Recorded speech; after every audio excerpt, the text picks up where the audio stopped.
Hey friends, Dave Burkus here. Welcome back to the Daily Burk. And today I want to ask you a question. Today I want to ask you the question, why do you want a promotion?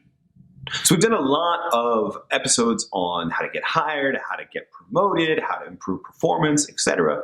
And a lot of things that I notice in the comments are people will talk about getting promoted, becoming a new leader, all of those sort of things. And don't get me wrong, those are worthy goals.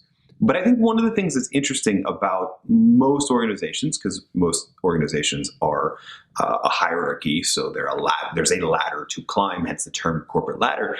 And the interesting thing when we look about who gets promoted, I mean, we've actually known this for decades, but we don't know how to solve it. When we look at who gets promoted, it tends to be the people that are top performers that sort of earned the right to be promoted. The challenge, of course, is that the words that we use, the knowledges and skills and abilities that require someone to be a top performer in an individual contributor role are not necessarily leadership skills. They're not good management skills. They're not emotional intelligence skills. They're not people skills, right?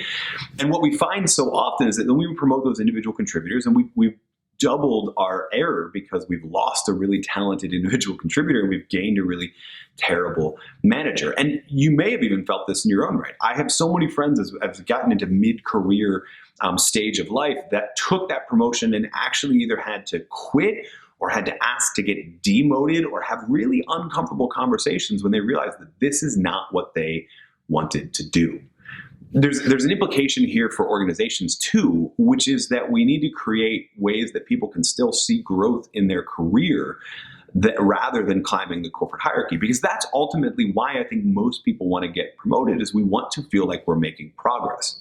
But you can make progress, you can experience growth in your career by learning new skills, new abilities, learning new knowledge, attacking new projects. There's a myriad of different ways. And hopefully your salary grows along with that. And we need to create more room for that growth in organizations at all levels. Because if we've got an amazing individual contributor who is happy being an individual contributor, why wouldn't we want to keep him or her in that position? And the same thing with you. If you love what you're doing now, why would you want to get promoted into something you don't like?